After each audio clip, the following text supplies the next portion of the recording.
Do you know the number one reason AI is being used for? It's not businesses making money off AI. It's not people generating Ghibli artwork for AI. It's not software use. The number one use for AI currently is companionship.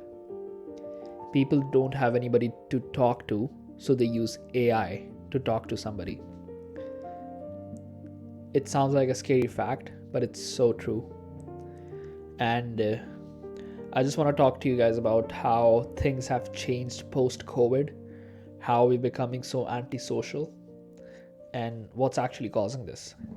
So in 2019, I started my university during the fall term in September, and I everything was normal.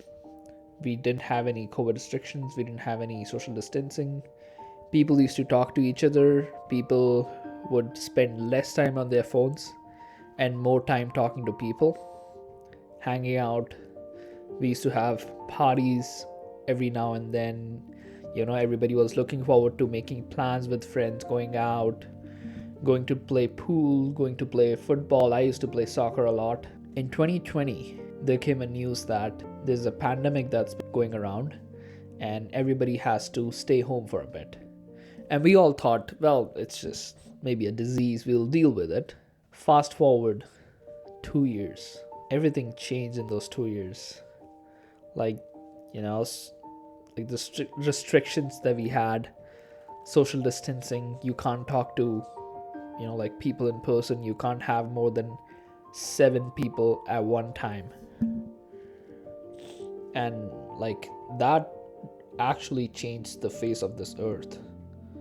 Like when I was talking about how AI is being used for companionship, well, during those 2 years when people weren't allowed to go to social gatherings, when people were forced to get vaccinated and stay at home, when there were no social events happening, people didn't have anything to do. So we gravitated towards technology, towards social media. And that's when all that social media boom came in, where people's screen time these days is like 6 hours, 7 hours. We spend more than half of our life just scrolling mindlessly. And COVID is to be blamed. If we didn't have that social restriction things would have been different. I remember, so I was talking to you guys about how in 2019 I started my university, and then COVID hit. Everything went online. And when I started off at the university, I used to talk to so many people. I would make sure that I go in every volunteering I used to grab like every volunteering opportunity. And then COVID hit and I just stayed home. Like, I was a very social person. I wanted to make friends. I wanted to go out and go to parties. And that was taken away from me. So naturally, you want to feel part of some sort of community. That's like a human nature and you can't change that. So if you don't have a community in person, you would naturally gravitate towards something that's online.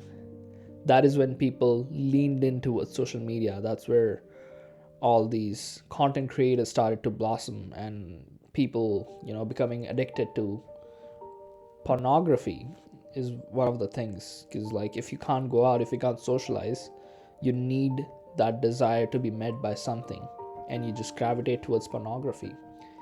And fast forward 5 years,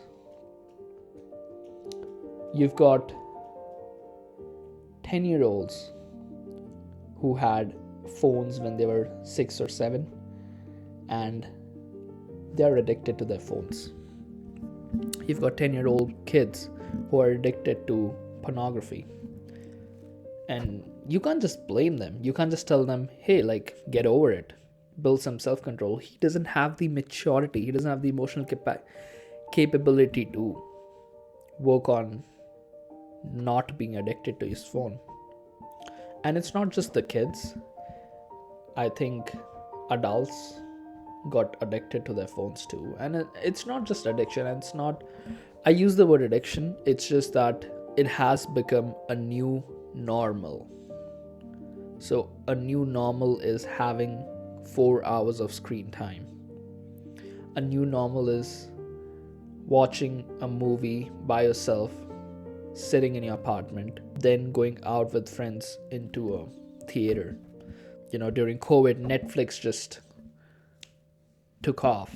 Why? Because people were sitting at home. Like, not there was Blockbuster went bankrupt. Like, people weren't going out and watching movies with friends and family. Like, this whole idea of an individual just by himself just really really took off. And that is the modern struggle, right? I think the modern struggle isn't wars. It's not any, well, there are wars going on, but I'm talking about in a developed country, in a first world country, or even many underdeveloped countries too. Like, there's no wars going on right now. The modern struggle is the struggle of resisting all the distractions around you, resisting social media, pornography, resisting having an AI companion. AI is an amazing companion. You can talk to AI about anything and it won't judge you. But the problem with that is, if you talk to AI and make him your companion, you're not building a real relationship with the person. So instead of talking to an AI, if you were to talk to a person, they might or might not judge you, depending who they are. But the whole idea is that you're talking to a person and you're building a real life connection with them. That is the biggest struggle. And the problem is, you don't stand a chance. The people behind these apps, people behind these, pornography websites, and the people who design all this, they are behavioral scientists. They know more about you than you know about yourself. So it's like, if you say, I'll just use my willpower and resist, well, it's almost like a man with a gun going against a tank. You just can't. So that is the modern struggle. And everything changed after COVID, and I generally feel bad for the kids, for 10-year-olds, for 12-year-olds. If I were in their shoes, if I was a 12-year-old kid with social media, with unlimited access to pornography, with unlimited access to all this information, I would do the same, dude. I would be addicted to my phone too. Why do I need to go out with friends when I have all my needs met at my fingertips? Why do I need to go out and push myself out of my comfort zone and talk to friends when I can just have an AI friend? Why would I do that? So I really, really feel bad for the kids right now who are growing up in this generation. And there's not much you can do about it. It's just a new normal. I think this step in AI is going to be an inflection point, a point that I will remember for years. 20 years ago, we had internet. We didn't have social media. We didn't have AI.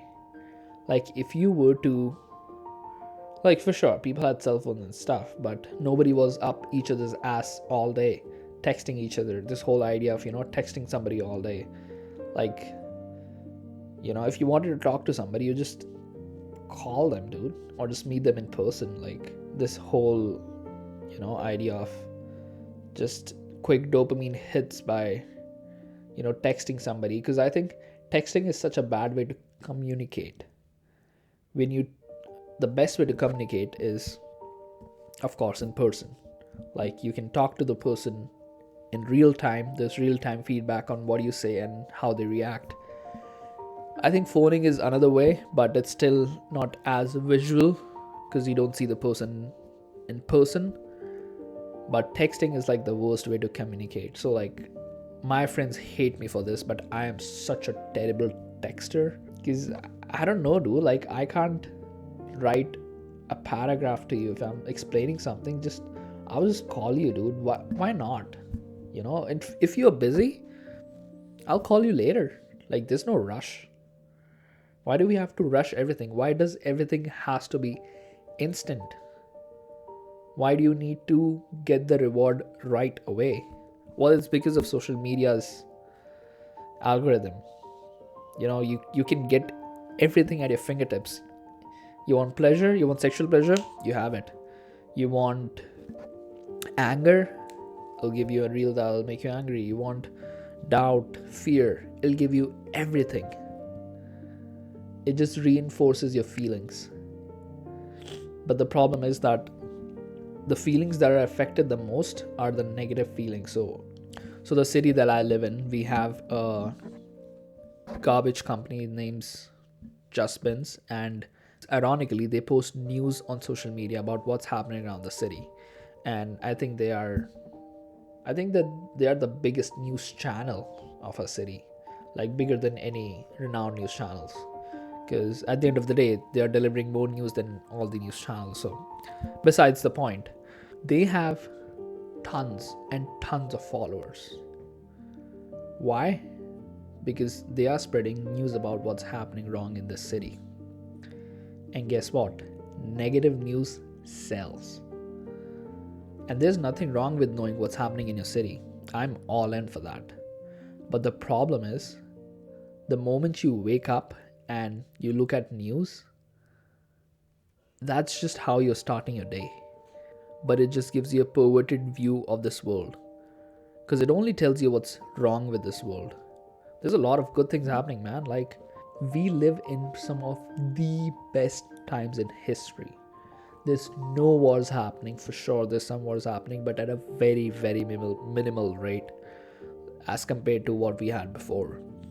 There's more equality in this world. There's more opportunities in this world. Economy has been awesome. I would rather be a middle class person in today's world than be the richest person in the Victorian era, because they didn't have stuff back then.